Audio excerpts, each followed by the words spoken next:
نبی صلی اللہ علیہ وسلم نے ایک دعا سکھائی ہے, اللہم انی اعوذ بک من علم لا ینفع, اے اللہ اس علم سے تیری پناہ مانگتا ہوں جو فائدہ نہ پہنچائے.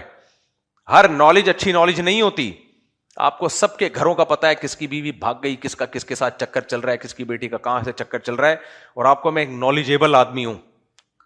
یہ والی نالج شیطان کے پاس بولو زیادہ ہوتی. کچھ چیزوں سے جاہل رہنا یہ عالم ہونے کی دلیل ہوتی ہے, اور کچھ چیزوں کا علم ہونا یہ جاہل ہونے کی دلیل ہوتی ہے.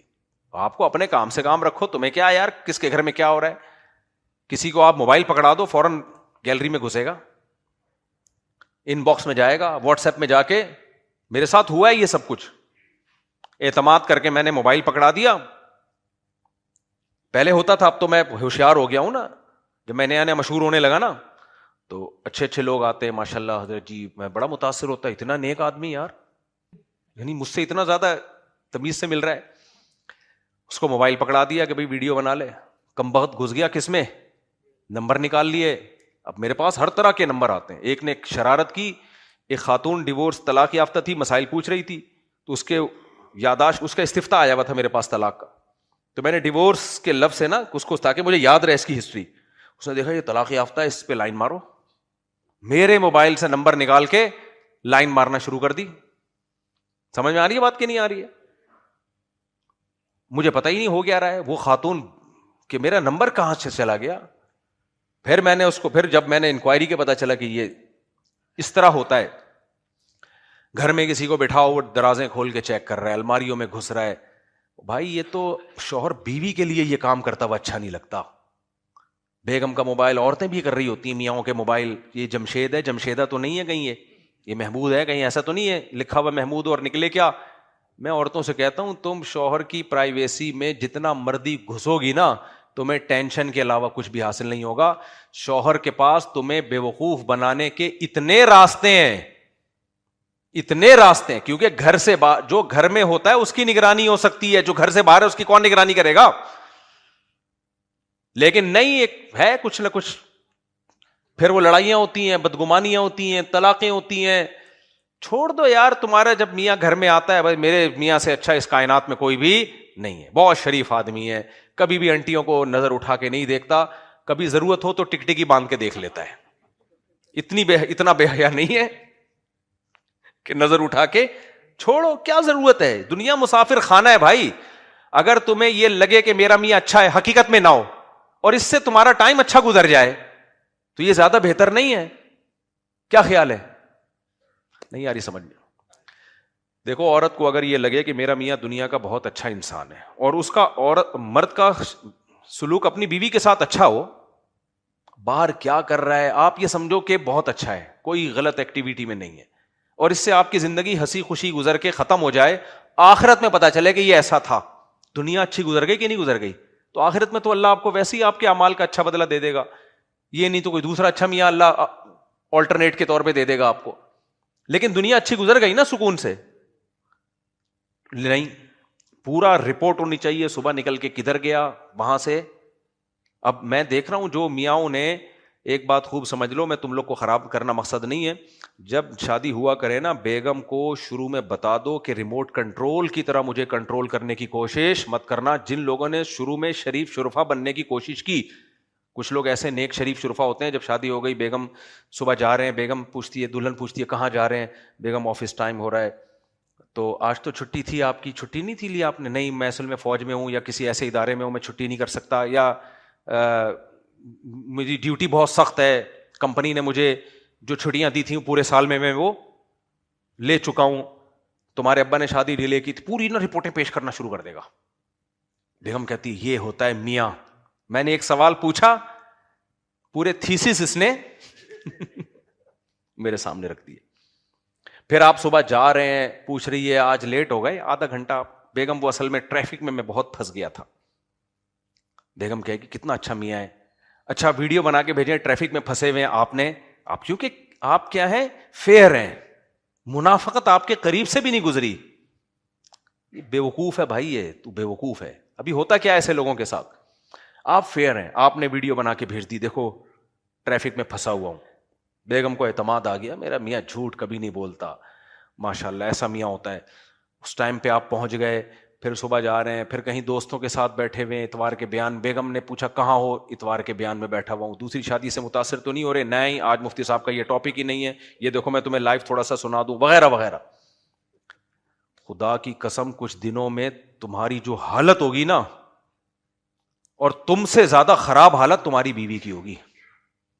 یہ وہ لاڈ ہے جس سے آپ کے گھر تباہ ہو جائے گا کل. جن لوگوں نے اس طرح سے زندگی گزاری ہے, زندگی عذاب میں آ گئی ان کی, اور بالآخر نقصان اس کا عورت کو ہی ہوگا, نقصان عورت کو ہوگا.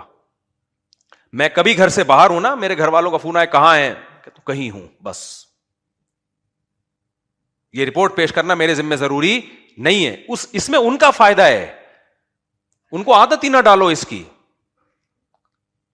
20 جگہ ہوتی ہیں جہاں انسان پھنسا ہوا ہوتا ہے, نہیں جا سکتا ٹائم پہ. ہمارے ابھی ہم پنجاب سے آ رہے تھے, فلائٹ لیٹ, اب دھن کی وجہ سے فلائٹوں پہ فلائٹیں لیٹ ہوئے جا رہی ہیں. 5 گھنٹے لاہور ایئرپورٹ پہ بیٹھے رہے, پھر لیٹ, پینسل ہی ہو گئی اگلے دن. اب وہ کیا بولوں گا, کسی کے گھر کی باتیں نہیں کرنی چاہیے. تو ہمارے ایک ریلیٹو تھے, ان کی بیگم کا فون آیا, وہ یقین ہی نہیں کر رہی کہ فلائٹ کینسل ہوئی ہے, وہ یقین ہی نہیں کر رہی کہ, وہ کہہ رہی ہے ٹوپی کرا رہے ہو. صحیح ہے نا. ایک اور ہمارے دوست ہیں, کسی کو نہیں پتا چلے گا کس کی بات ہو رہی ہے.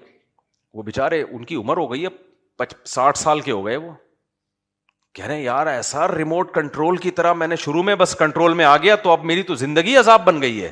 کہیں نہیں جا سکتا, کہیں نہیں بیٹھ سکتا, بہنوں کے پاس تک نہیں بیٹھ سکتے. اس میں پھر لڑائیاں ہوگی, نقصان اس میں عورت کو ہی ہے. بھائی بیگم کو بتاؤ, بیگم رخصتی تمہاری ہوئی ہے, میری نہیں ہوئی ہے. تم آئی ہو وہاں سے ہجرت کر کے, یہاں باؤنڈ ہوئی ہو. میں تو جیسا جمشید تھا ویسے کا ویسا ہی جمشید ہوں. میں صرف اتنا باؤنڈ ہوا ہوں کہ تمہارے حقوق ادا کروں گا, نان نفقہ, اور تمہیں پراپر ٹائم دوں گا. اب کون سا ٹائم دوں, یہ کوئی آفس نہیں ہے کہ 8 بجے آنا ہے اور شام کو 8 بجے نکلنا ہے میں نے, یا جہاں بیٹھا رہا ہوں میں تمہیں بتا. اتنا تو فوج میں فوجی نہیں بتا رہے ہوتے اپنے آفیسر کو کہ کس وقت کہاں بیٹھا ہوں میں. تو اس سے زندگی آپ بھی, یہ شروع میں یہ لوگ کر لیتے ہیں یہ, پھر اس کے بعد آپ بھی ڈپریشن میں, گھر میں لڑائیاں ہوتی ہیں, اور بالآخر نقصان اس کا عورت ہی کو ہوتا ہے. تو اتنا لاڈ شروع میں مت دو کہ افورڈ کرنا مشکل ہو جائے اس کو. بیگم کو سمجھا دو, بیگم میں کوئی غلط ایکٹیویٹی میں نہیں ہوں, میرے کسی سے کوئی تعلقات نہیں ہے, لیکن گھر پہ میں, اور رات کو جلدی گھر پہ آیا کرو. ایک آدھ دفعہ کبھی لیٹ ہو جاتا ہے, شریف آدمی رات کو کہاں ہوتا ہے, گھر پہ ہوتا ہے. یہ شروع سے روٹین بناؤ, شروع سے. کبھی لیٹ ہو گئے تو بھائی مجھے آج کام ہے, میں دیر سے آؤں گا, بس اتنا کافی ہے. میں وہاں بیٹھا ہوا ہوں, میں ادھر بیٹھا ہوا ہوں, میں یہ کھا رہا ہوں, میں وہ کھا رہا ہوں. اس سے کبھی کبھار تو ٹھیک ہے, لیکن یہ زندگی عذاب بنتی ہے اس سے. اور جن گھروں میں, مجھے لوگ بولتے تھے یہ کون سا طریقہ ہے یار, اچھا اس سے شروع میں جھگڑا ہوگا, آپ گھر سے باہر ہو, بیگم پوچھ رہی کہاں, کہیں, جواب میں کیا ہوں, کہیں. شروع میں لڑائی ہوگی اس سے, پھر ہمیشہ کے لیے سکون ہو جائے گا. شروع میں لڑائی ہوتی ہے اس سے, کیوں بتا کیوں نہیں رہے, بتا کیوں نہیں رہے. میں نے کہا میں بھائی میں اس لیے نہیں بتا رہا کہ میں چاند پہ پہنچا ہوا ہوں اس وقت, میں لوکیشن نہیں شیئر کر سکتا. حالانکہ میں کہیں نہیں بیٹھا ہوتا, میں ہو سکتا ہے ادھر ہی گائے کے پاس بیٹھا ہوا ہوں. لیکن عادت کیوں بنائے بھائی ہم اس کی, ہر وقت اپنے ماں باپ کو نہیں رپورٹ پیش کی جا سکتی, ہر وقت آدمی دماغ وہ ہو جاتا ہے اس سے. تو جب بڑا ہو جاتا ہے آدمی, بچے تو ٹھیک ہے, بچوں پہ تو کیئر ہونی چاہیے, اب تو بڑے ہو گئے نا, جب شادی, تو جب بڑے ہوئے تبھی تو ہوئی ہے نا شادی. اب لوگ زیادہ اچھا بننے کے چکر میں ایک ایک چیز کی رپورٹ بیگم کو پیش کر رہے ہیں, پھر آمدنی بھی پوری بتا رہے ہوتے ہیں اس کو. لوگوں نے بہت نیک بن کے ایسا کیا, پوری تنخواہ لا کے بیگم کو پکڑا دی کہ ٹوٹل میری آمدنی ہے. اب پھر پورے مہینے بیگم سے بھیک مانگتے رہتے ہیں, وہ پان گٹکے کے پیسے دے دو, یہ دے دو. نتیجہ کیا نکلتا ہے, نہ وہ کہیں صدقہ کر سکتے ہیں, نہ بزنس میں آگے سوچ سکتے ہیں. اب کوئی بہت ہی نیک شریف بیگم, نیک تو ہونا الگ بات ہے, لیکن اتنا کسی کا دماغ ہو, وہ 100 میں کوئی ایک خاتون ایسی ہو سکتی ہے جو پھر آپ کا ساتھ دے, ورنہ تو بھائی بڑے مسائل ہو جاتے ہیں اس سے. آج ہی کی بات ہے, ایک صاحب آئے کہنے لگے میرے بیگم, میں نے گھر بنایا, میری بیگم کہہ رہی میرے نام کر دو. آج ہی کی بات ہے. تو آپ سے مشورہ لینا, کر دوں. میں نے کہا کیوں کہہ رہی ہے, کوئی آپ کے بارے میں ریپوٹیشن خراب ہے کہ کوئی بعض دفعہ مرد نان نفقہ نہیں دے رہا ہوتا, خطرہ ہوتا ہے کہ گھر بیچ باچ کے چرس میں اڑا دے گا. وہاں تو ہم بھی مشورہ دیتے ہیں بھائی بیگم کے نام کر دو, ہم بھی دباؤ ڈالتے ہیں, تاکہ وہ تو تمہارے مرنے کے بعد سہولت زندگی گزارے نا, ہمیں پتا ہے یہ اڑا دے گا عیاشی میں, شراب کباب میں اڑا دے گا, ایسے میں تو ٹھیک ہے. لیکن پڑھا لکھا آدمی ہے, نارمل آدمی ہے, بچوں کا خرچہ اٹھا رہا ہے. اب وہ کہنے لگے مجھے بہت دباؤ ہے, میرے بچے بھی بہت دباؤ ڈال رہے ہیں کہ گھر میں بیگم کے نام کر دوں, اور میری بیگم بھی بہت دباؤ ڈال رہی ہے کہ گھر کس کے نام کر دو, میرے نام کر دو. میں نے پوچھا کوئی نان نفقے میں پرابلم؟ کہہ رہے نہیں کوئی شکایت نہیں ہے. تو میں نے کہا پھر کیوں؟ کہہ رہے بس وہ کہہ رہی ہے کہ آپ کو مجھ سے محبت نہیں ہے, کیا ہم پہ اعتماد نہیں ہے. میں نے کہا عجیب بات ہے. میں نے کہا 1 لاکھ روپے دے دو. کہتے ہیں کیوں؟ پوچھو گے نا آپ کیوں, کیا آپ کو مجھ پہ اعتماد نہیں ہے؟ میں نے کہا بھائی یہ حماقت نہیں کرنا, آپ کے مرنے کے بعد وہ آپ کے بیوی بچوں ہی کا ہے, اور آپ کی صحت سے بھی لگ رہا ہے کہ آپ کے مرنے کا چانس. ان کو میں نے کہا نہیں, دل چاہ رہا تھا کہنے کا. تو یہ بات ہی غلط ہے بھائی آپ کے مرنے کے بعد جائے گا نا, اگر اللہ نہ کرے بیگم پہلے مر گئی تو وہ تو ویسے ہی دینے کا فائدہ ہی نہیں ہے پھر. تو خام خواہ کی نا نیک بننے کی نا, ایکسٹرا آرڈینری جو نیک بننے کی کوشش کرتے ہیں, ہر چیز میں شریعت نے بیلنس کا حکم دیا ہے. کس کا؟ اعتدال. ہر چیز میں اعتدال ہے بھائی. دیکھو اللہ نے ہمیں حکم دیا بیوی سے محبت کریں, ساتھ ساتھ سربراہ بھی بنایا ہے. اس کو لے کے چلنا بھی کس کی ذمہ داری ہے؟ آپ کی. وہ دوست تھوڑی ہے, فرینڈ تھوڑی ہے, گرل فرینڈ نہیں ہے وہ آپ کی. اس کی ذمہ داری ہے آپ پر, اس کی تربیت, اس کی جو ہیلتھ ہے مینٹلی ہیلدی رہے, وہ دماغ خراب نہ ہو اس کا. بچے کو بہت زیادہ لاڈ پیار دینا شروع کر دے باپ, ہر مطالبہ پورا کر رہا ہے, تو لوگ کیا کہیں گے؟ محبت تو کرتا ہے لیکن بچے کو بگاڑ رہا ہے. لوگ کہیں گے کہ نہیں کہیں گے؟ یار جو کہتا ہے تو یہ تو بگڑ جائے گا, جب اس کی خواہشات پوری نہیں ہوں گی تو چوریاں کرے گا, ڈکیتی کرے گا. لہذا باپ کیا کرتا ہے؟ وہ بچے کے مطالبے پورے بھی کرتا ہے اور بہت سے مطالبوں پہ نو بھی کہہ دیتا ہے. کیوں کہتا ہے؟ اب بچہ کہہ رہا ہے مجھے یہ چاکلیٹ چاہیے, مجھے یہ چاہیے, مجھے وہ چاہیے, باپ کہتا ہے نہیں. تو کوئی باپ کو یہ تانا دیتا ہے کہ تجھے اپنے بچے سے نفرت ہے؟ کوئی تانا دیتا ہے؟ نہیں دیتا. کیوں؟ اس لیے کہ ان کو پتا ہوتا ہے جہاں بچے سے محبت ہے وہاں یہ بچے کا سرپرست بھی ہے, اس کے ذمہ اس کی تربیت بھی ہے. تو ایسے ہی انگریزوں کا یہ تصور ہے کہ میاں بیوی بس ایک جیسے ہوتے ہیں. نا, اسلام نے کہا ہے کہ جس باپ نے اپنی بیٹی تمہیں دی ہے تو سنبھالنا بھی اب کس کے ذمہ ہے؟ صرف کھلانا پلانا نہیں ہے, سنبھالنا ہے. تو سنبھالنے میں یہ ہے کہ بیلنس لے کے چلنا ہے. اتنا زیادہ نہیں ہو کہ وہ بس کہیں کے بھی نہیں رہو آپ, وہ اس کو نقصان ہوگا اس کا فیوچر میں چل کے. وہ ایسا کنٹرولنگ سسٹم آ جائے گا نا کہ بس گئے کام سے آپ, اسی کا نقصان ہے کل جا کے اس کا. تو خیر میں بتا رہا تھا کہ وہ جو یوسف علیہ السلام کی خبر مصر میں پھیلی, ایک دم اسپیڈ کے ساتھ پھیلتی چلی گئی. اس سے کیا سبق ملتا ہے ہمیں؟ مثبت چیزیں کم پھیلتی ہیں, منفی چیزیں زیادہ پھیلتی ہیں. لیکن سورہ حجرات میں اللہ نے ہمیں کیا کہا ہے, اور قرآن میں دوسرے مقامات پر, مثبت چیزوں کو زیادہ پھیلاؤ, منفی چیزوں کو بالکل بھی نہ پھیلاؤ. تو ہم تو بالکل الٹا چل رہے کہ نہیں چل رہے. عبداللہ بن مسعود کے پاس 4 گواہ آئے کہ ہم نے فلاں کو زنا کرتے ہوئے دیکھا ہے, حالانکہ ان کے لیے گواہی دینا جائز تھا. عبداللہ بن مسعود نے فرمایا کہ یعنی جس کا مفہوم میں اپنے الفاظ میں بتا رہا ہوں کہ کاش تم اس کو ذلیل نہ کرتے. تو صحابہ کرام کبھی بھی کسی کی برائی کی خبر سن کے خوش نہیں ہوتے تھے. حتیٰ کہ نبی کے پاس جو خاتون آئی نا کہ مجھ سے زنا ہو گیا ہے, تو نبی کو بھی خوشی نہیں ہوئی تھی. نبی نے چہرہ پھیر لیا, اپنا چہرہ پھیر لیا. پھر وہ دوسری مجلس میں دوبارہ آئیں, پھر آپ نے چہرہ پھیرا اپنا. پھر تیسری مجلس میں دوبارہ آئیں, پھر چہرہ پھیرا آپ نے اپنا. ہماری کیا حیثیت, ہماری کیا ہے؟ کوئی آ کے اپنی برائی بتا رہا ہو, ایک دم لڈو پھوٹنا شروع, ابے اب اس کے خفیہ راز ہمارے سامنے آنے والے. ہم جب پڑھتے تھے نا تو مجھے یاد ہے 4-5 بندے بیٹھے ہوئے تھے, اسکول کا واقعہ ہے. تو ایک لڑکے کے منہ سے کچھ اپنی نکل گیا, اس نے کوئی برائی کی ہوگی. اس زمانے کی کیا برائی ہوتی تھی, کوئی تھوڑی سی وہ بھی دیکھ لیتا تھا نا, کسی کی تصویر شیمپو کی بوتل پہ کسی خاتون کی, اس کے لیے وہ بھی اس پہ بھی عاشق ہو جاتا تھا. تو کہیں اس نے اپنی کوئی برائی بیان کی ہوگی تھوڑی سی. تو مجھے یاد ہے ہماری کلاس میں ایک لڑکا اس کے پیچھے پڑ گیا, یار پورا بتاؤ واقعہ ہوا کیا ہے. ہم لوگ تو پیچھے ہٹ گئے, ہم نے کہا چھوڑو یار اس کا ذاتی ہے. وہ پیچھے پڑ گیا, بتاؤ, اس کو اگل رہا ہے. میں نے اس کو جا کے بولا, میں نے کہا بھائی تو کیوں بتا رہے آپ, جو ہوا بٹی پا یار. وہ کیوں اگل رہا ہے؟ تاکہ اس کی کمزوری مجھے پتا چل جائے. دیکھو انسان اگر نیوٹرل ہو کے سوچے نا, اپنے بارے میں 2 منٹ میں فیصلہ کر سکتا ہے میں اچھا آدمی ہوں یا برا آدمی. یہ کوئی زیادہ ڈیفیکلٹ کام نہیں. اندر سے میں اچھا ہوں یا برا. کسی کی برائی سن کے خوشی ہو رہی ہے نا, اور دل چاہ رہا ہے اور اگل, سمجھ لو اندر سے کیا ہو, برے ہو. اور کسی کی برائی سن کے تکلیف ہو رہی ہے. مجھے یاد ہے ہم اپنے شیخ کے ساتھ بیٹھے ہوئے تھے, حضرت کے ساتھ, کسی نے آ کے کسی مولانا کی برائیاں کرنا شروع کر دیں, وہ اٹھ کے ہی چلے گئے.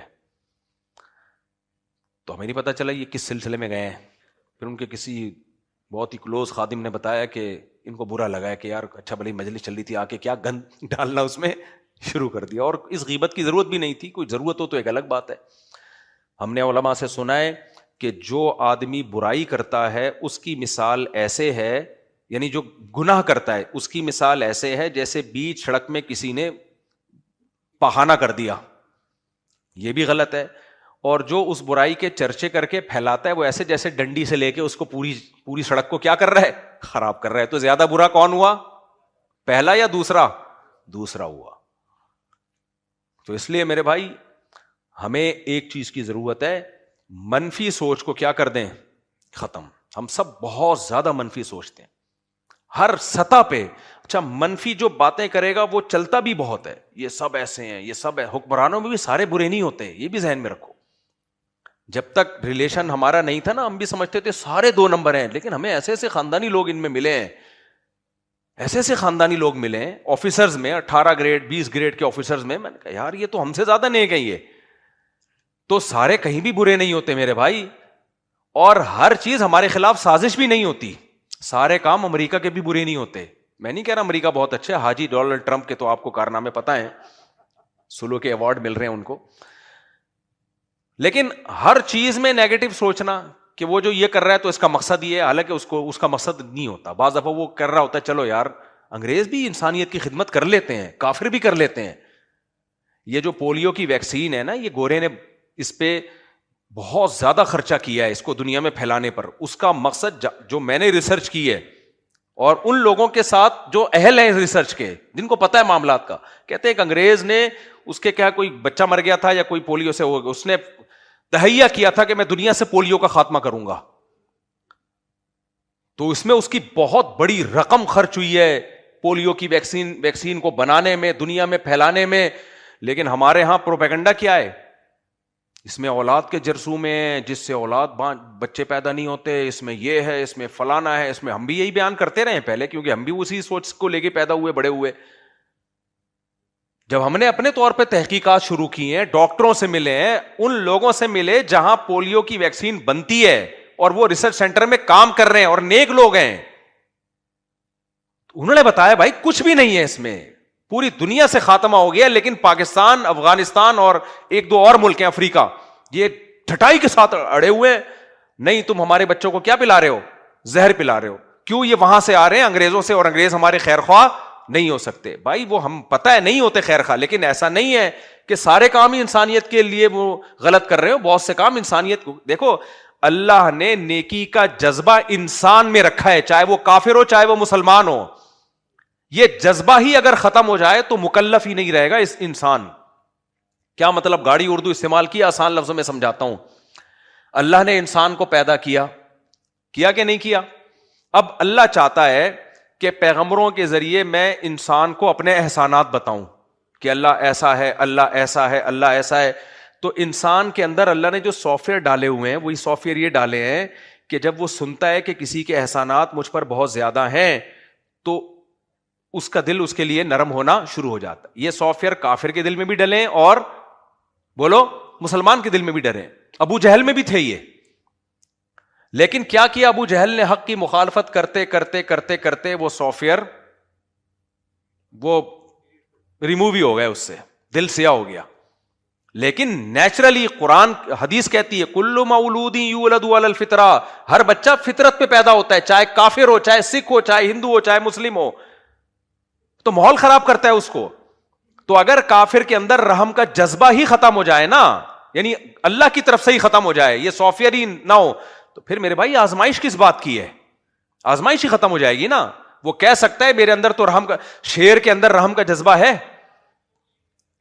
ارے آپ شیر کو سمجھاؤ کہ دیکھ میں تجھے روزانہ 2 کلو گوشت کچا لا کے کھلا دیا کروں گا, ہرن کو مت چھیڑنا اب تو آئندہ کبھی, کسی دن بھوک لگ رہی ہو, ہرن سامنے آئے تو اس پہ حملہ مت کرنا, مجھے بتانا, مجھے کال کر دینا, میں تجھے کچا گوشت لا کے کھلا دوں گا, صاف ستھرا تکا مسالہ ڈال کے کھلا دوں گا میں تجھے. شیر ترس کھائے گا ہرن پہ؟ نہیں کھائے گا, اس میں ترس کا مادہ ہے ہی نہیں. ہرنی بچہ جن رہی ہوتی ہے, شیر آ کے اس پہ حملہ کر دیتا ہے, بچے کو کھا جاتا ہے, ماں کو کھا جاتا ہے, اس میں جذبہ ہی نہیں ہے. جب جذبہ ہی نہیں ہے تو اس کا امتحان ہی نہیں ہے. سمجھ رہے ہو کہ نہیں سمجھ رہے؟ کافر کا امتحان یہ ہے کہ اس کے سامنے اللہ کی آیات پڑھی جاتی ہیں, اس کے سامنے اللہ کے احسانات یاد دلائے جاتے ہیں, اس کے سامنے اسلام کی باتیں کی جاتی ہیں, جذبہ اللہ نے اس کے اندر رکھا ہے, اس کا دل ہلنا شروع ہو جاتا ہے. پھر اس کی مرضی کہ اپنے ضمیر کی بات مانے یا اپنی خواہشات کا غلام بن کے حق کا انکار کرتے. جذبہ اس کے اندر پیدا ہوگا, تبھی تو حدیث میں آتا ہے جو گناہ کرتا ہے دل میں کالا نقطہ پڑتا ہے, یعنی دل شروع سے سیاہ کسی کا بھی نہیں ہوتا, نہ کافر کا نہ مسلمان کا. حق کی بات کا انکار کرتے کرتے کرتے دل سیاہ ہونا شروع ہو جاتا ہے. تو اب ہم لوگوں نے یہ فرض کر لیا کہ جو کچھ بھی ان ملکوں سے ہو رہا ہے, کوئی بھی کچھ ہمارے لیے ہو رہا ہے, وہ سب غلط ہو رہا ہے. یہ غلط ہے, یہ بہت زیادہ منفی سوچ ہے. بہت سارے کام وہاں سے ہو رہے ہیں جو ہمارے لیے ہو رہے ہیں, وہ صحیح ہو رہے ہیں. ان کے پیچھے کچھ ڈونرز ہیں یا کچھ لوگ ہیں جنہوں نے انسانیت کی خدمت کا ایک جذبہ ہے ان کے دل میں. وہ پھر یہ نہیں دیکھتے مسلمان ہے, کافر ہے, ہندو ہے, کہتے سب مسلمان, سب انسانوں کو یہ سب سہولتیں ملنی چاہیے. لیکن منفی سوچ جب آپ کی ہوگی تو آپ یہ بات نہیں کر سکتے پبلک کے سامنے. پبلک یہ سننا چاہتی ہے ہر چیز کیا ہو رہی ہے, غلط. ڈاکٹر بھی غلط ہیں, اور پولیو بھی غلط ہے, فلانا بھی غلط ہے, یہ بھی غلط ہے, وہ بھی غلط ہے, کام سارے کر رہے ہوتے ہیں. جب دوسرے کی باری آتی ہے تو کیا ہے, غلط ہے. اس سوچ سے اپنے آپ کو نکالو. یہ اسکالرز کی بات شروع ہوئی تو میں نے اس پہ بات کی. جو اسکالر بھی ہر وقت منفی باتیں منفی باتیں منفی باتیں منفی باتیں. اچھا, ایک اور اہم بات آئی. کچھ دن پہلے ایک بڑے اسکالر کو مجھے سننے کا موقع ملا, وہ ہسٹری بیان کر رہے تھے. ہسٹری میں کیا بیان کر رہے ہیں؟ خلافت راشدہ جب سے ختم ہوئی ہے تو اسلامی حکومت آئی نہیں ہے. اسلامی حکومتیں بولو آئی نہیں. سب ظالمانہ جابرانہ حکومتیں تھیں جس کو محدثین فقہا علماء سپورٹ کرتے رہے, ناجائز سپورٹ. سب یہ بنو امیہ بھی, بنو عباس بھی, خلافت عثمانیہ بھی, اندلس کی مسلمانوں کی خلافت وہ بھی, اور 1000 سال جو ہندوستان میں مسلمانوں کی حکومت, سب 2 نمبر. سب کیا تھے؟ نہیں یاری سمجھ میں میرا خیال ہے بات. سب کیا تھے؟ سب 2 نمبر. اور ظلم یہ کہ یہ مولوی انہی کو سپورٹ کرتے رہے, ایسی 2 نمبر حکومتوں کو. میں نے کہا یار یہ آدمی اگر انگریز یہ بات کر رہا ہوتا, ہندو یہ بات کر رہا ہوتا, ہم کہتے اسلام دشمنی میں کر رہا ہے. کیا خیال ہے؟ یہ ہے مذہبی, ان کا دعویٰ یہ ہے کہ ہم اسلام کی خدمت کر رہے ہیں اور تاریخ کو ہم لوگوں کے سامنے کھول کھول کے بیان کر رہے ہیں. میں نے کہا کوئی انگریز یا کوئی ہندو یا کوئی سکھ جب یہ سنے گا کہ تمہارے خلفائے راشدین کے بعد سے لے کے اب تک کوئی انسان کا بچہ پیدا ہی نہیں ہوا ہے حکمرانوں میں, وہ کہے گا اب کیا, اب 1400 سال کے بعد تم پیدا کرو گے. اس زمانے کے لوگوں کا تقویٰ آپ دیکھو, ان کا علم آپ دیکھو, ان کی تہجد کی نمازیں, ان کے صدقہ خیرات. امام بخاری کی تاریخ پڑھو آپ, امام ابو حنیفہ کی تاریخ پڑھو آپ, امام ترمذی کی تاریخ پڑھو آپ کہہ سکتے ہو تو امام بخاری تھے. بھائی جب اس ٹائپ کے لوگ کسی سوسائٹی میں ہوتے ہیں تو پھر اس ٹائپ کے لوگ پیدا ہوتے ہیں. ایسا نہیں ہوتا لاکھوں میں ایک ہی پیدا ہو جائے. نہیں آئے سمجھ میں بات؟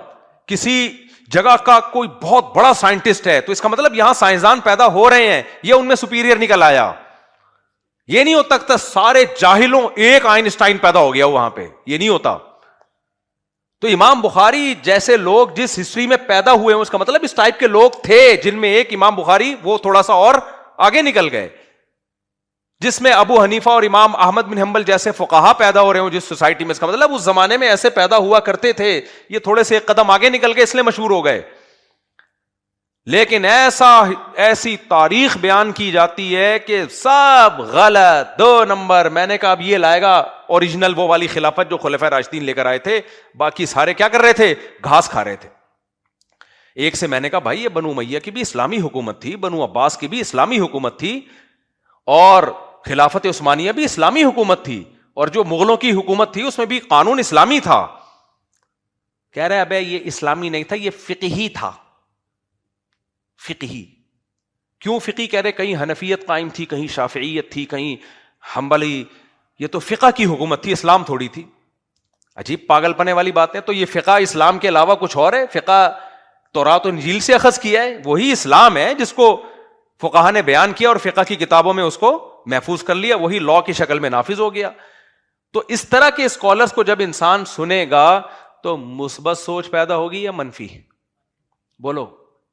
اور جب یونیورسٹیوں میں اس ٹائپ کے بیانات ہوں، لڑکوں میں اس ٹائپ کے بیانات ہوں، جو نئی جنریشن جب ایسا منفی سوچ لے کے وہ بڑی ہوگی تو اس سے کوئی خیر کی امید مت رکھو.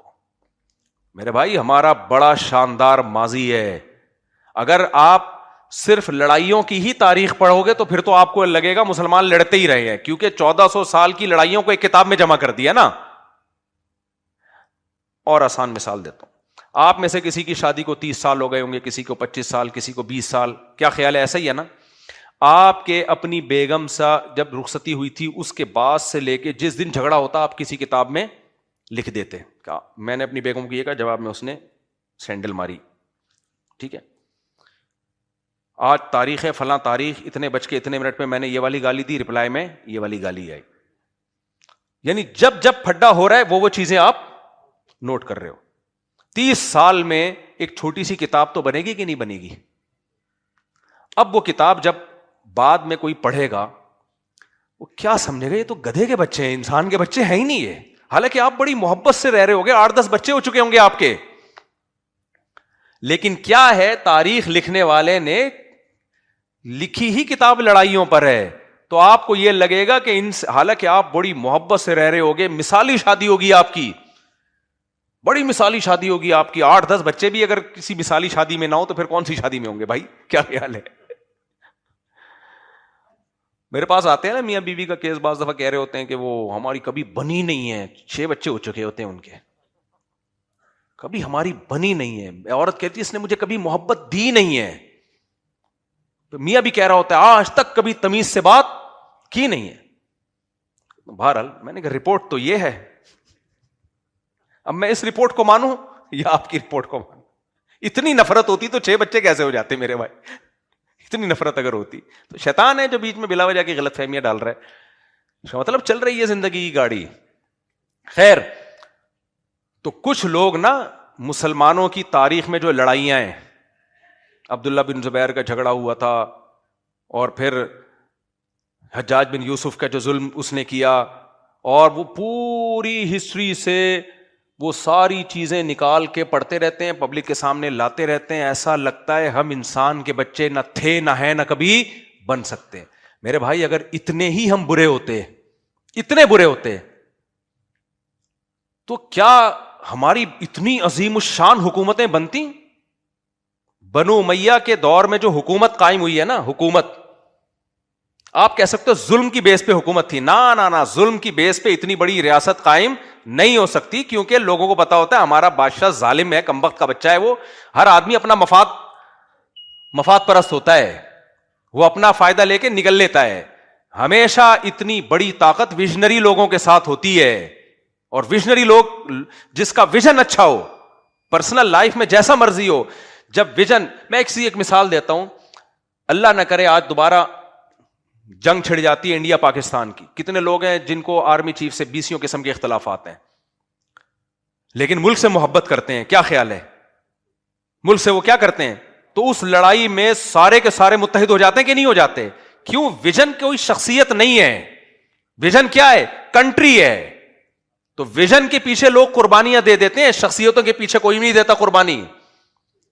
دیتے ہیں لوگ، کچھ لوگ دیں گے، کچھ مخالفت کریں گے. ہٹلر ایک شخصیت تھی نا، اس کے پیچھے لوگوں نے قربانیاں دینا شروع کی. کیسی مار کھائی آخر میں آ کے، خودکشی کر کے مرا ہے وہ، کیونکہ کوئی ویژن نہیں تھا. اور اگر ویژن تھا بھی وہ بیوقوف بنانے والا ویژن تھا کہ دنیا پہ ہم نے حکومت کرتی، ہم جرمن ہیں، ہم بہت پڑھے لکھے ہیں، اور ہم ویسے ہیں اور ویسے ہیں. یہ سب کو پتا تھا بیوقوف بنا رہا ہے ہمیں. کیوں؟ ہم کیا الگ سے کوئی سونے کے نیوالے کھا کے بڑے ہوئے ہیں بھائی؟ ہم بھی ویسے انسان ہیں جیسے پولینڈ والے ہیں، جیسے فرانس والے ہیں، جیسے برطانیہ والے ہیں، سب ایک ہی جیسے ہیں نا. لیکن غلط چیز پہ جو چیز قائم کی تھی اس نے ظلم بھی بے انتہا کیا اور ایسا ریورس گیئر لگائے کہ ایسا جرمنی انسان کا بچہ بنا, ایک جاپان کو بھی ریورس گیئر لگا اور ایک جرمنی کو بھی ریورس, دونوں سے زیادہ نیک دنیا میں آپ کو کوئی ملے گا ہی نہیں. تو یہ نیک ان کو قرآن و سنت نے نہیں بنایا. یہ جب رشیا نے چترول لگایا نا, ایک طرف سے رشیا نے کوٹا, ایک طرف سے امریکہ نے کوٹا, دونوں طرف سے فوجیں آگے مل گئی تھی اور جرمنی بیچ میں پس گیا. اور وہ ہٹلر کی جو باتیں تھی اور پروپیگنڈے اس کے ہو رہے تھے, ہم یوں, وہ جا کے اس نے اپنے آپ کو مارا ہے. رپورٹ یہی ہے, پتہ نہیں خود مرا ہے یا کس نے مارا ہے, واللہ عالم. لیکن مسلمانوں کے ساتھ ایسا نہیں ہوا میرے بھائی. جب ہماری امپائرز قائم ہوئی ہیں دنیا میں, 1920 میں خلافت عثمانیہ کا خاتمہ ہوا ہے, 100 سال گزرے ہیں. آپ خلافت عثمانیہ کے تحت جو کنٹریز آتے تھے, کبھی ان کنٹریز کو آپ گوگل پہ سرچ کرو, کہاں تک انگریز کہتے تھے گریٹ اسیمین, گریٹ سلطنت. اور یہ ہندوستان میں جو ہماری 1000 سال حکومت قائم ہوئی ہے, یہ کیا چھوٹا ملک تھا؟ پورا پاکستان, پورا بنگلہ دیش, پورا برما دنیا کی سب سے بڑی آبادی تھی یہاں پہ. چائنا پہ ہم نے حکومت کی, آج بھی چائنا میں بے شمار مسلمان ملیں گے آپ کو. تو یہ جو اتنی بڑی حکومت, اور بنو امیہ کے دور میں بادشاہ نے, اس وقت بنو امیہ کا جو ملک تھا, اس نے کہا تھا کہ اے بادل, تو بادل جا رہا تھا نا اس کے اوپر سے, وہ کہتا تھا کہ کہیں بھی برسے مجھے غم نہیں ہے, کیونکہ دنیا میں جہاں برسے گا پیداوار کا جو ٹیکس ہے وہ کس کے پاس آئے گا؟ میرے پاس آئے گا. تو یہ سارے ہی 2 نمبر, سارے ہی چور اچکے, ایسا نہیں ہوتا میرے بھائی. یہ مسلمانوں کی تاریخ کا ایک شاندار ماضی ہے. اسی میں سائنٹسٹ پیدا ہو رہے ہیں, ابو حنیفہ پیدا ہو رہے ہیں, امام شافعی پیدا ہو رہے ہیں, امام بخاری پیدا ہو رہے ہیں, اتنے بڑے بڑے علامہ البیرونی پیدا ہو رہا ہے. اور ایک ہندو کا میں نے خود یہ کلپ سنا ہے, ایک ہندو اسکالر ہے, بڑے انصاف کی بات کی اس نے کہا کہ آج آپ کو نا 100-150-200 سال میں آپ کو 400-500 سال 15ویں صدی عیسوی کے بعد انقلاب آیا نا یورپ میں, اس کے بعد آپ کو ہر فیلڈ میں سائنٹسٹ ملیں گے آپ کو, مسلمانوں میں بھی, انگریزوں میں بھی, جیپنیز میں بھی, فرینچ میں بھی, ہر طرح. لیکن آپ ذرا 500-600 سال پیچھے چلے جاؤ نا, ہر فیلڈ میں, سائنس کی کسی فیلڈ میں بھی اگر نام آتا ہے, صرف مسلم اسکالر. دنیا پہ سکہ ہی صرف اور صرف ہمارا چل رہا تھا, تہذیب صرف تھی ہی ہمارے پاس. اتنا شاندار ماضی, اور سارے کرپٹ, سارے 2 نمبر. کیوں؟ وجہ کیا ہے؟ وہ لڑائیوں والی چیزیں پڑھ رہے ہوتے ہیں بیٹھ کے. آپ اگر علمی کارناموں والی کتابیں پڑھو گے تو آپ کا دماغ مثبت بننا. بنو امیہ کے سے ہمیں بھی کچھ چیزوں میں اختلاف ہے, لیکن یہ نہیں کہ سارے ہی غلط تھے. محمد بن قاسم بھی لٹیرا, چور, ڈاکو, صحیح ہے نا؟ ارے بھائی 17 سال کی عمر میں دیبل فتح کرنے والا چور اچکا وہاں موبائل سنیچنگ کر رہا ہوتا, وہ موبائل گلیوں میں وہ کر رہا ہوتا. اس کو ایک دفعہ نقشہ دیا ہے اس نے, بادشاہ نے, جو خلیفہ تھا نا, کہ یہ علاقہ ہے, تو اس نے ایسے نقشہ پڑھا ہے, کوئی گوگل میپ نہیں, اور اس کے دماغ میں ازبر ہو گیا. ہاں ٹھیک ہے, اس کے ساتھ ظلم یہ ہوا کہ جب بنو عباس کی خلافت آئی ہے تو انہوں نے بنو امیہ کے سب لوگوں کو, جو بھی سرکردہ لوگ تھے, ان کو قتل کیا, انتقام لیا. یہ غلط کیا, لیکن بنو عباس میں اس غلط میں بہت سے اچھے لوگ بھی تھے. بنو عباس کے دور میں جتنی سائنسی ترقی ہوئی ہے, میں نے ایک دفعہ اس پہ مطالعہ کرنا شروع کیا, میرے دماغ کی چولیں ہل گئی تھیں. کتنی بڑی بڑی لائبریریاں تھیں ہمارے یہاں. یہ جو انقلاب آیا ہے نا یورپ میں 15ویں صدی کے بعد, جو وہاں سائنسی انقلاب آیا ہے, یہ انقلاب کی وجہ بھی ہم بنے ہیں. ورنہ ابھی تک عیسائیت رہتی وہاں, وہ پادریوں کا وہ جاہلانہ نظام رہتا جو پادریوں نے لوگوں کو الو بنایا ہوا تھا. وہ کیا تھا؟ گورے ہماری یونیورسٹیوں میں جب پڑھنے کے لیے آتے تھے, بولتے تھے ایک ان کے مسلم اسکالرز ہیں, کیسی نالجیبل باتیں کر رہے ہوتے ہیں, یہ ان کے یہاں سائنٹسٹ بھی پیدا ہو رہے ہیں, مذہب اور سائنس اور ٹیکنالوجی اور سائنس اور دنیاوی علوم ساتھ ساتھ چل رہے ہیں. اور ایک ہمارے یہاں جب جاؤ تو پادری کہتا ہے زمین کو گول کہنے پر بھی گورنمنٹ کی طرف سے پابندی ہے. اور اتنے, وہ تو تحریف شدہ کتاب تھی نا ان کی, اور پادریوں نے کہا گناہ بھی ہوگا تو ہم سے آ کے معاف کرواؤ, اللہ کو نکال دیا انہوں نے.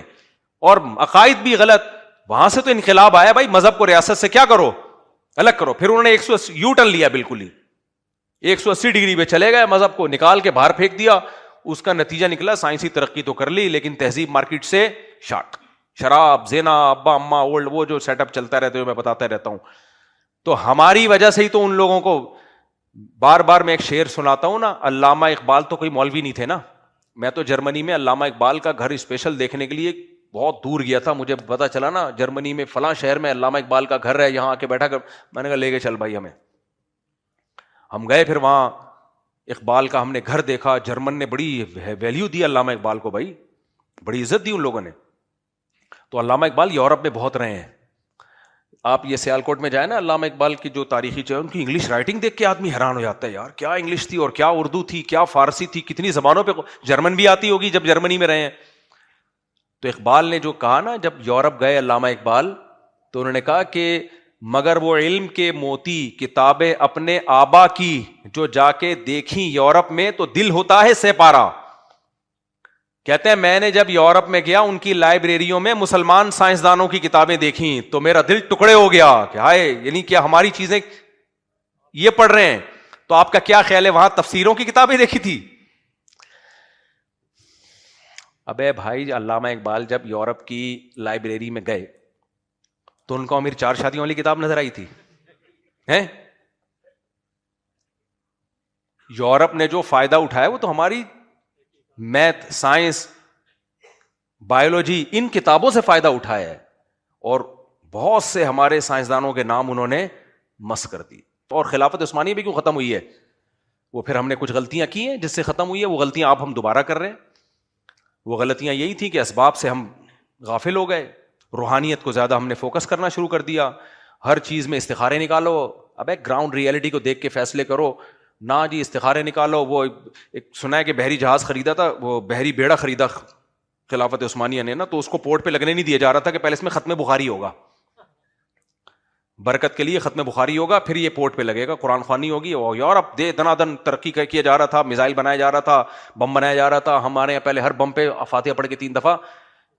ایز اٹ از اس طرح نہیں ہوا، لیکن اس طرح کی سوچ بن چکی تھی. اسباب سے جب غافل ہو گئے تو اللہ تو پھر انتقام لیتا ہے بھائی. اور پھر دوسرا اس سے بھی زیادہ بڑی وجہ یہ بنی فنٹر گیری. لڑائی چل رہی تھی جرمن کی، جس میں ایک طرف جرمنی تھا ایک طرف برطانیہ تھا، دونوں کی جنگ تھی، ہمارا کوئی لینا دینا نہیں تھا. ہم نے فنٹر بن کے کس کے اتحادی بن گئے؟ جو ماہرین ہے نا، ابو الحسن علی ندوی رحمۃ اللہ علیہ جیسے لوگ، ان کو پڑھا کریں آپ. انہوں نے جو تجزیے کیے ہیں اس تجزیے میں کہ یہ بھی ہے کہ خلافت اس جو پہلی جنگ عظیم میں بلا وجہ کود پڑی. وہ بھی جذباتی لوگ نا، جذباتی لوگوں نے اٹھایا ہوگا خلیفہ کو، لڑو تم بھی، ہمیں تو ہم پوری دنیا میں ہم نے اسلام کو غالب کرنا. بھائی اپنی حیثیت تو دیکھو، آپ کے پاس اتنی تیاری ہے نہیں ہے تو پہلے تیاری کرو، اور آپ کو اس جنگ میں لڑنے کی شریک ہونے کی ضرورت کیا ہے آپ کو. لیکن وہ جرمنی کے اتحادی بنے، جرمنی گیا تو خلافت بھی گئی ہماری. اب ایک تحریک ہے، میں نام نہیں بتاؤں گا اس کا، آج کل وہ خلافت کی بہت تحریک چلا رہے ہیں یونیورسٹیوں میں اور بہت جگہوں پہ خلافت کی تحریک چلا رہے ہیں. پاکستان میں ہم نے خلافت لانی ہے، اور ان کا مرکز پتہ ہے کہاں ہے؟ برطانیہ میں. ان کا مرکز کہاں ہے؟ لیکن اتنی بڑی بڑی داڑیاں ہوتی ہیں ان کی، فوج میں بڑی محنت کر رہے ہیں کہ ہم بغاوت کر کے خلافت لے کر آئیں گے. اور 20-30 سال سے میں ان کو دیکھ رہا ہوں. ایک دن میں نے کسی سے کہا کہ آپ لوگ جو خلافت کی تحریک چلا رہے ہو، اور مصر میں بھی ان کی تحریک چل رہی ہے، اور ان کا کام ہوتا ہے فوج میں کہ فوج کو بغاوت پہ اکسانا کہ ہم اسلامی نظام لے کر آئیں گے. میں نے کہا جس برطانیہ میں تمہارا ہیڈ کوارٹر ہے وہ تو ہماری خلافت کا خاتمہ کرنے والا وہ ہے. ہماری خلافت کا خاتمہ اس برطانیہ نے کیا ہے، اور برطانیہ اب ہیڈ کوارٹر بنا کے اسلامی ملکوں میں خلافت لا رہا ہے. تو میں نے کہا بھائی یہ لیبل لگا رہا ہے خلافت کا. مقصد یہ ہے کہ بڑی خلافت کو تو توڑ دیا، جو چھوٹی چھوٹی خلافتیں کے سانسیں چل رہے ہیں نا اس وقت خلافتوں کے، آپ اس کو خلافت کہیں یا ملوکیت کہیں، جو بھی کہیں، جو چھوٹی موٹی حکومتیں چل رہی ہیں ان میں بغاوت کروا کے ان کا بھی بیڑا غرق کر دو، تاکہ تابوت میں آخری کیل ٹھوک کے ختم کر دو. تو ہم لوگ اعلی کار بن رہے ہوتے ہیں کسی اور کا، اور وہ ساری قرآنی آیتیں بھی یاد. اور میں نے کہا بھائی تمہارا مرکز، جیسے قادیانیوں کا مرکز کہاں ہے؟ برطانیہ میں. تو میں ان قادیانیوں سے بولتا ہوں کہ نبی معاذ اللہ، ہمارے نبی کی مدد کے لیے ایک نیا نبی آیا معاذ اللہ، اور برطانیہ میں بیٹھ کے وہ ہمارے نبی کا سپورٹر، اس کے خلیفہ بنے ہوئے ہیں. یہ منجن کسی اور کے سامنے بیچو، ہمارے سامنے یہ منجن. دیکھو ایک تو ہر بات تمہیں دوبارہ سے بتانی پڑتی ہے. قادیانی یہ کہتے ہیں کہ جو مرزا غلام احمد قادیانی آیا وہ اصل میں ذلی، معاذ اللہ نقل کفر، ذلی نبی ہے، اسلام کو طاقت دینے کے لیے آیا ہے. اسلام کو خطرہ سب سے زیادہ کس سے تھا؟ برطانیہ سے، جس نے خلافت عثمانیہ کا خاتمہ کیا. یہی ہے نا؟ تو جو نبی کی مدد کے لیے آیا وہ شیلٹر کس کا یوز کر رہا ہے؟ جس سے لڑائی تھی اسی کا شیلٹر یوز کر رہا ہے. آج برطانیہ قادیانیوں کی سرپرستی چھوڑ دے تو ان کی خلافتیں جو چل رہی ہیں نا، پہلا خلیفہ، دوسرے خلیفے، آپ نے دیکھو یوٹیوب پہ دیکھو، پہلا خلیفہ بھی برطانیہ میں ملے گا آپ کو، دوسرا خلیفہ بھی کہاں ملے گا؟ اتنی سپورٹ تو ہمارے سیاستدانوں کو نہیں مل رہی ہوتی بھائی جتنے تمہارے خلیفوں کو سپورٹ مل رہی ہے. اور دعویٰ یہ کہ سچا نبی ہے جو ہمارے نبی کی مدد کے لیے آیا ہے. واہ واہ واہ. جو مدد کے لیے آیا وہ دشمنوں کے چھاؤں میں پل رہا ہے. کسی قادیانی میں تھوڑی سی سمجھ ہونا, یہی بات کافی ہے کہ آپ کے جھوٹے نبی کے دعوے جھوٹے تھے. اس کو انگریز نے لانچ کیا تھا مسلمانوں کو توڑنے کے لیے. تو ایسے ہی کچھ تحریک خلافت کے نام پہ چل رہی ہیں. جب میں بتایا ان کا ہیڈ کوارٹر برطانیہ میں ہے, اور ہمارے ینگسٹر ہمارے یونیورسٹیوں کالجز کے لوگ بڑے متاثر ہو رہے ہیں, اور پھر ہم پہ آ کے منہ پہ طنز کرتے ہیں, تم لوگ نظام کے لیے تو کوئی بات کرتے نہیں ہو, خلافت تو ختم ہو گئی, اس کے لیے تو کچھ کرتے نہیں ہو. ہم کہتے ہیں بھائی جو ہیں ملک ان کو تو بچاؤ. کہہ رہے ہیں نہیں نظام بدلو. بھائی بدلو کون تمہیں کچھ اور کوئی اور تمہیں یہ پٹیاں پڑھا رہا ہے. تو ان کا مرکز کہاں ہے؟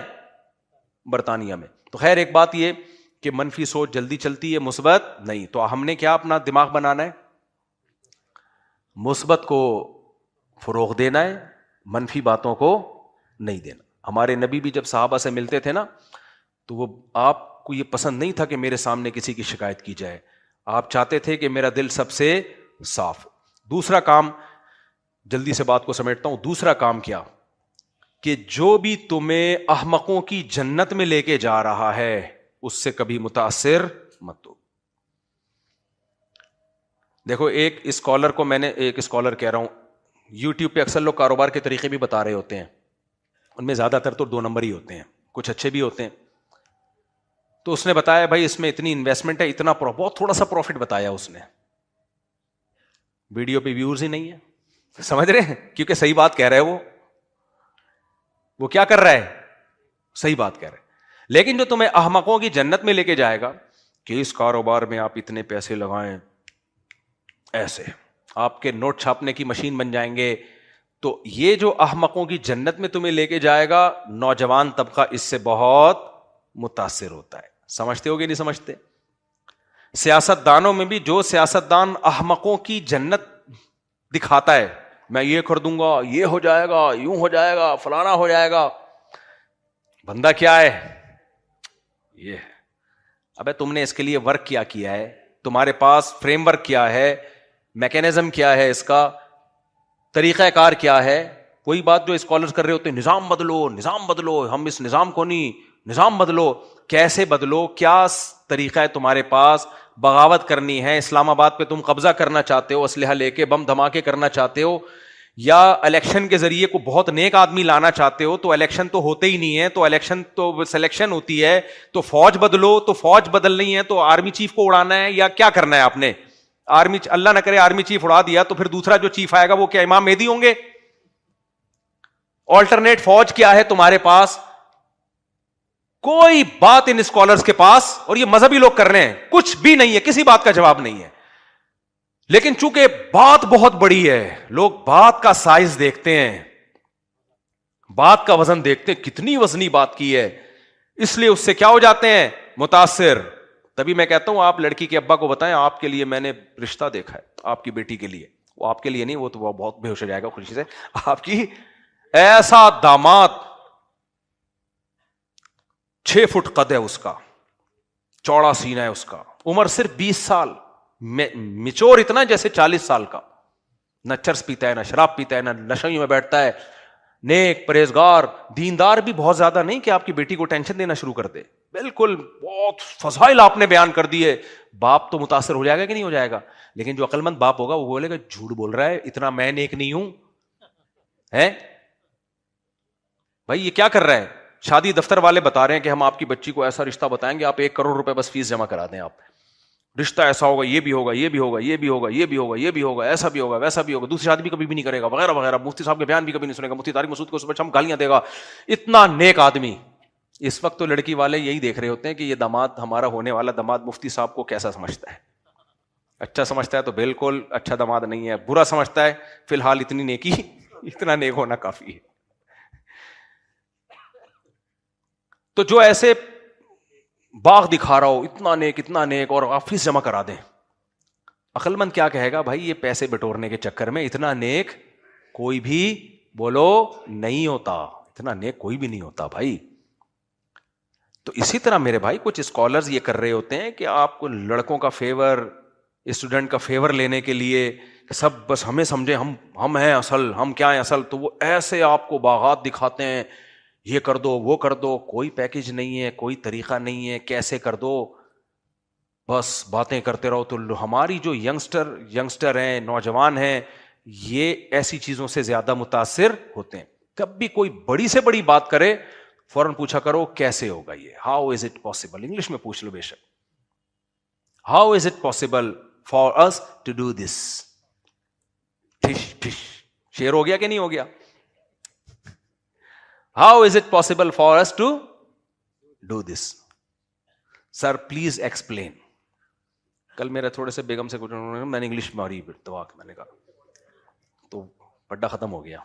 خیر اچھا، تو جو ہے آپ بولو بھائی یہ کیسے ممکن ہے، یہ کیسے پاسبل ہے، اس کا طریقہ کیا ہے؟ تو کئی بار میں نے اپنا واقعہ سنا، بس یہ واقعہ سنا کے بیان ختم کرتا ہوں، ایک اور دفعہ سنا دیتا ہوں. ہماری ٹیم تھی، کرکٹ ٹیم، اس کا نام تھا فرینڈز کرکٹ کلب. ہم جب چھوٹے تھے نا 8ویں 9ویں 10ویں میں، فرینڈز کرکٹ کلب کے نام سے ہم ٹورنامنٹ کھیلا کرتے تھے. اچھا ہم چونکہ چھوٹے تھے، ہمارے مقابلے بڑی بڑی ٹیموں سے ہو رہے ہوتے تھے. نیو وائٹ ایک ٹیم تھی ہماری، عبد الواحد ہمارے ماڑی پور کے بڑے، ابھی بھی اللہ ان کی عمر میں برکت دے، وہ سارے بڑے بڑے لڑکے ہوتے تھے، وہ سارے ایکسپرٹ تھے. ہم 8ویں 9ویں کے بچے کہاں سے ان سے میچ جیت سکتے. اب ہم میچ ہار رہے ہوتے تھے. میں اوپنر جایا کرتا تھا،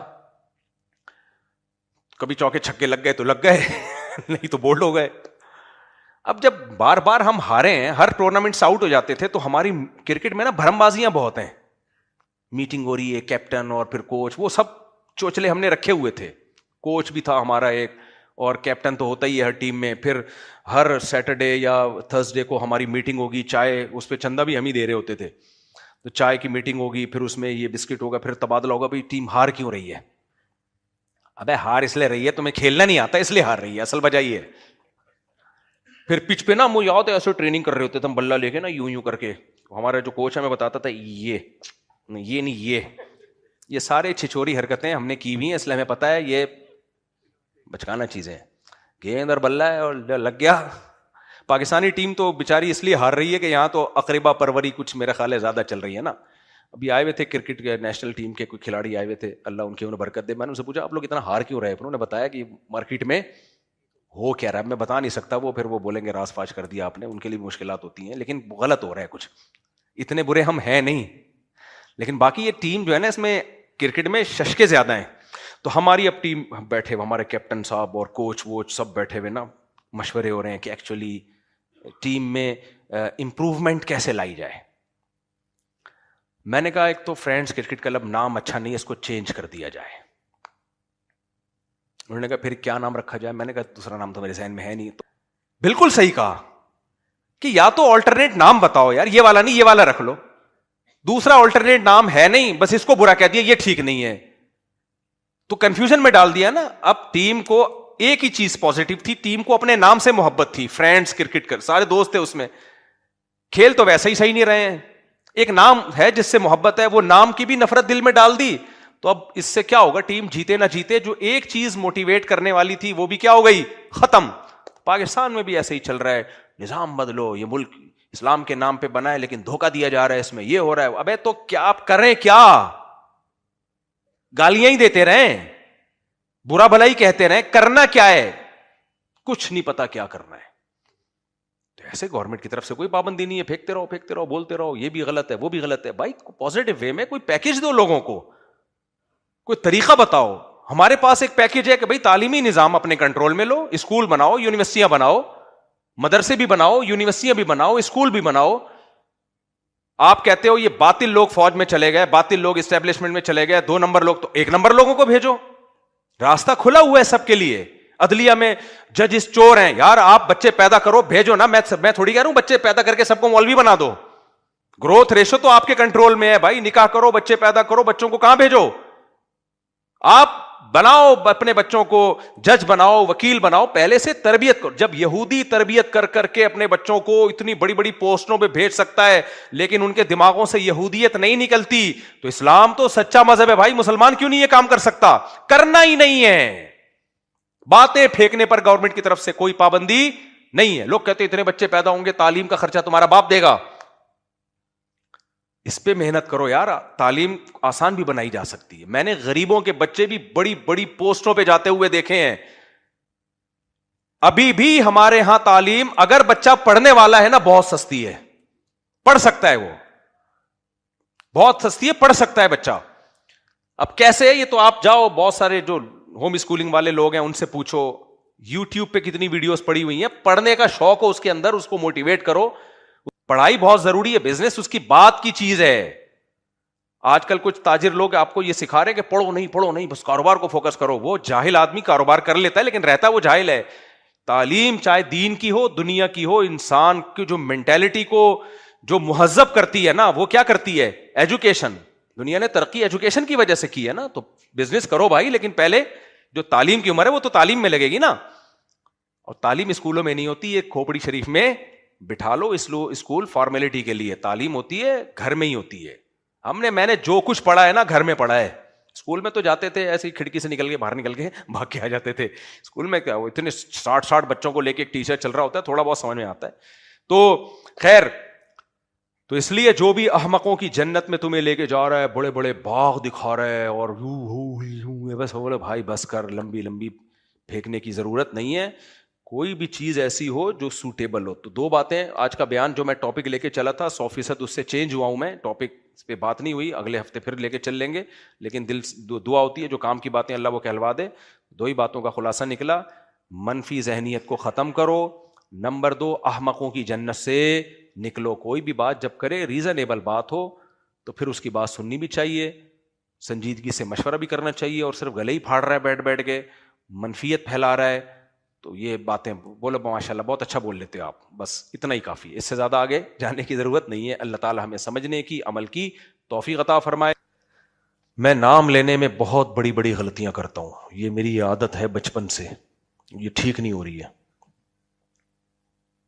ابھی امریکہ میں یہ ہوا, جن کے ہاں میں ٹھہرا تھا, ہمارے ہوسٹ نے کو پتا تھا میں نام بھول جاتا ہوں. انہوں نے مجھے بتایا ان کا نام معاذ ہے, ان کا نام ہے, پھر بھول گیا, معیز ہے, کچھ اس طرح کا نام تھا, معاذ اور معیز.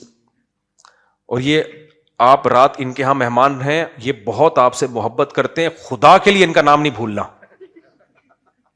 یہ ابھی کا واقعہ ہے, ابھی جو میرا امریکہ سفر ہوا تھا نا, خدا کے لیے ان کا نام, کیونکہ آپ 6 مہینے بندے کے ساتھ رہتے ہو اور پھر پوچھ رہے ہو تو آپ کا نام کیا ہے, وہ کون ہے, پہچاننے سے انکار کر دیتے ہو. خدا کے لیے ان کا نام نہیں بھولنا. میں نے کہا انشاءاللہ. اگلے دن مجھے ایئرپورٹ جانا تھا اور یہی مجھے لے کے جا رہے تھے ایئرپورٹ, تو میں نے نام یاد کر لیا. میں نے کہا ایک کا نام یہ ہے, ایک کا نام ابھی بھی ہو سکتا ہے یہی یہ ہو یا کوئی اور نام ہو, واللہ عالم. خیر میں نے دماغ میں بٹھا لیا, نہیں بھولوں گا. اگلے دن ہمارا بیان بھی ہوا, وہ میرے ساتھ ساتھ, چائے بھی, ناشتہ بھی انہی کے گھر پہ, رات ڈنر بھی انہی کے گھر پہ. پھر مجھے ایک وہ چاہیے تھا, امریکہ میں نے انگریزوں کو دیکھا ہے وہ ایک نہاتے ہیں بالکل 0 ٹیمپریچر پانی کر کے, اس میں نا یخ ٹھنڈے پانی سے نہانا بہت فائدے مند ہے صحت کے لیے. تو مجھے وہ بھی لینا تھا کہ میں اس میں برف ڈال کے نا تھوڑا گرمیوں میں بہت فریش ہو جاتا ہے آدمی اس سے. تو وہ بھی انہوں نے مجھے گفٹ ہی کر دیا, یعنی مجھے لے کر گئے, مجھے شرم آ رہی تھی, انہوں نے کہا نہیں ہماری طرف سے گفٹ ہے. ایئرپورٹ جانے سے پہلے راستے میں ایک جنرل اسٹور پہ انہوں نے اتنا خوبصورت مجھے گفٹ بھی دے دیا. واہ بھائی واہ, مزے ہو گئے بھائی. تو وہ جو ہمارے ہوسٹ تھے انہوں نے کہا اب ان کا نام بتاؤ. میں نے کہا مجھے یاد ہے, اور میں نے دونوں کے غلط نام بتائے. وہ سر پکڑ کے بیٹھ گیا کہ یار خدا کے لیے غیرت بھی کوئی چیز ہوتی ہے. انہوں نے ڈنر کرایا, رات ان کے گھر میں سوئے آپ, صبح ناشتہ انہوں نے کرایا, آپ کو اتنا اچھا گفٹ دیا, انہوں نے شاپنگ کرا رہے ہیں نا واللہ جا کے, اس شاپنگ میں انہوں نے مجھے وہ گفٹ دیا. ایئرپورٹ یہ چھوڑنے جا رہے ہیں اور بندے کا نام لے رہے ہو, کانفیڈنٹلی غلط نام لے رہے ہو. تو یہ کچھ سافٹ ویئر مینوفیکچرنگ فالٹ ہے یہ. تو اس لیے میں یہ اس لیے بتا رہا ہوں, قصے کہانی نہیں سنا رہا کہ میں اگر آپ کسی کا نام لینے میں غلطی کر لوں نا تھوڑا ناراض, تبھی میں نام پتہ ہے کیسے سیو کرتا ہوں, عجیب طریقے سے, کیونکہ مجھے پتا یاد نہیں رہے گا, تو میں اس کی علامتیں سیو کرتا ہوں. ایک لڑکا تھا بڑا موٹا سا گول سا, بڑی خدمت کیا کرتا تھا یہاں مسجد میں, جب میں زیادہ مشہور نہیں تھا تو بہت خدمت کرتا تھا. تو مجھے یہ تھا کہ یار یہ کہیں بھی فون کرے گا مجھے پتہ ہی نہیں ہوگا, میں نے اس کا نام رکھ لیا موٹو. میرے مقصد اس کو چھیڑنا نہیں تھا, مجھے یہ تھا کہ جب اس کی کال آئے تو میں سمجھ تو جاؤں نا کہ کون ہے یہ. تو موٹو. ایک دن وہ بیٹھا ہوا میرے سامنے اور کہتا ہے آپ نے میرا نمبر سیو کیا ہے؟ میں نے کہا ہاں کیا ہے. اب میرا خیال تھا کسی علامت سے محفوظ کیا ہوگا. میں نے کہا آپ مس کال دو. مس کال دی تو آر لکھا موٹو. کہہ رہے یار آپ نے مجھے یہ. میں نے کہا بھائی کسی کے سامنے نہیں کہتا, یہ محبت میں کیا ہے تاکہ آپ مجھے یا. ایک کا نام میں نے سیو کیا ہوا ہے, ابھی کیا بولوں, مگرمچھ. اس کی ایک ہسٹری ہے. کیوں؟ مجھے پتا ہے میں اس نام سے یاد رکھوں گا بندہ, اس کے اوریجنل نام سے مجھے بندہ یاد, وہ تو انسلٹ سمجھے گا, لیکن مجھے پتا ہے یہ انسلٹ نہیں ہے, یعنی مجھے بندہ یاد رہے گا. تو یہ میری مجبوری ہے. چلیں بھائی بس بہت ہو گیا یار. میری بیوی محمد علی مرزا جہلمی کی فین ہے اور میں آپ کا بہت بڑا فین ہوں. میری بیوی کے بارے میں کچھ میسج کر دیں. ایک صاحب نے مجھے کہا کہ آپ لوگ کہتے ہو کیکڑا کھانا جائز نہیں ہے نا امام حنیفہ کے نزدیک. اب کسی کی شادی ہو گئی کسی شافعی لڑکی سے, تو وہ تو کیکڑا کھا رہی ہوگی, حنفی کیکڑا نہیں, تو یہ گھر چلے گا کیسے؟ تو میں نے کہا بھائی یہ تو فقہی اختلاف تو ہمیشہ سے رہا ہے, تو کوئی بات نہیں, وہ کیکڑا کھا لے, یہ کیکڑا. اب میری ایک بیگم جھینگا کھاتی ہے, میں تو نہیں کھاتا, تو اس میں کون سی ایسی پرابلم والی بات ہے؟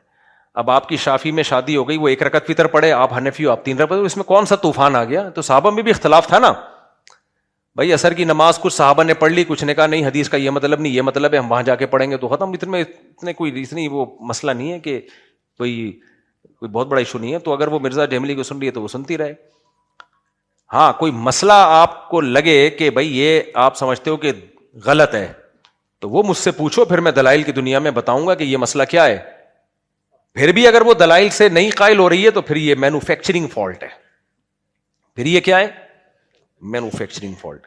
کی سنتوں میں 4 رکعتوں میں سورہ فاتحہ کے ساتھ سورت ملانا ہے. نیز فرض ظہر کی 4 سنتوں میں یا کوئی بھی 4 سنتیں یا نوافل ان میں چاروں رکعتوں میں سورت ملانا واجب ہے. جان کر اگر سورت نہیں ملائیں گے نماز دوبارہ پڑھنی پڑے گی.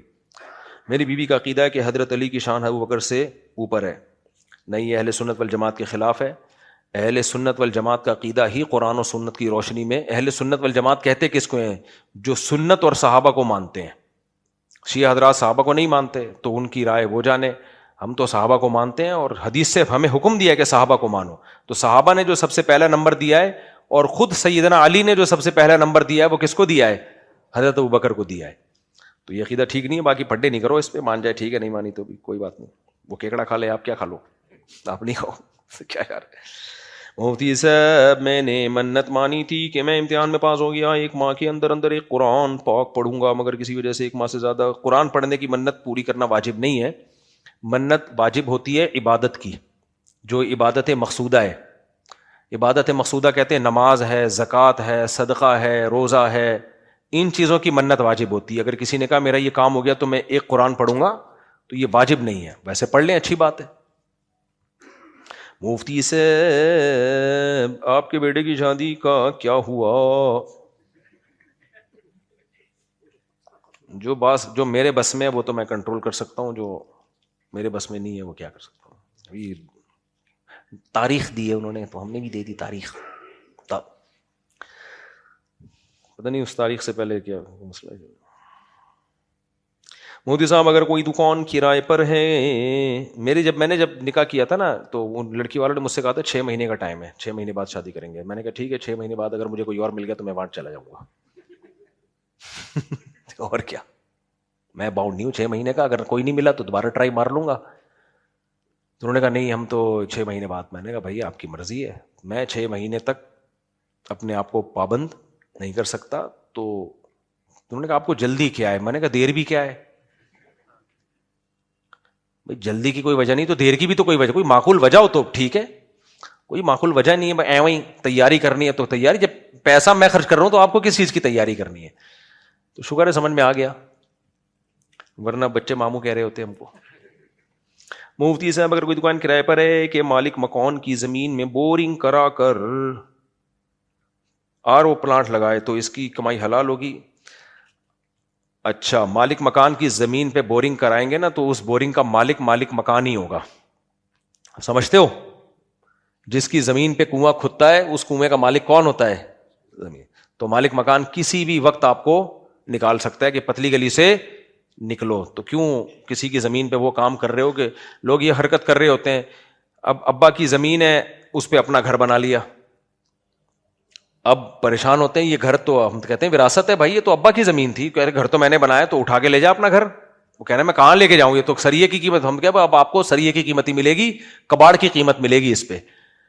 سمجھتے ہو کہ نہیں سمجھتے؟ تو مسائل پہلے علماء سے معلوم کر لیا کرو, اس کے بعد کام کیا کرو. لوگ یہ بڑے مسئلہ پوچھ رہے ہوتے ہیں, ابا کی زمین تھی, بڑے بھائی نے اس پہ گھر بنا لیا, اب وراثت میں چاہ رہا ہے وہ کہ مجھے حق ملے. تو حق آپ کا سریا, نلکے, بیسن, یہ سب نکال کے لے جاؤ, پلاٹ خالی کرو. پلاٹ کا مالک کون ہے؟ وارث ہیں. سمجھتے ہو کہ نہیں سمجھتے؟ یا تو کوئی آپس میں سلو صفائی کر کے وہ راضی ہو جائیں اپنا حق چھوڑنے پر, ایک الگ بات ہے. ورنہ شرعی مسئلہ یہی ہے کہ شرکا کہیں گے بھائی تو نے اوپر کی عمارت ساری تیری ہے تو لے جا اوپر کی عمارت. آپ نے کسی کی چھت پہ کمرہ بنا لیا تو شریعت اس چھت والے کو اجازت دیتی ہے کہ وہ کبھی بھی آپ کو کمرہ خالی کرانے کا کہہ سکتا ہے کہ اٹھا کے لے جا اپنا سریا, کمرہ, پنکھے. تو کسی کی زمین پہ کبھی بھی تعمیر کی کوشش مت کرو, اس کے آگے بڑے پیچیدہ مسائل ہیں. ڈاکٹر اسرار احمد صاحب کی نظر یہ درست ہے کہ آج کا مسلمان شریعت کے تمام احکاموں کو پورا کرنے کے باوجود رب تعالیٰ کی نظر میں مجرم ہے, جب تک کہ موجود نظام کو دل سے برا نہ سمجھتا ہو اور اسے بدلنے کی خاطر جد و جہد نہ کرتا ہو. بالکل بات درست ہے, نظام کو بدلنے کی جد و جہد کرنی چاہیے, لیکن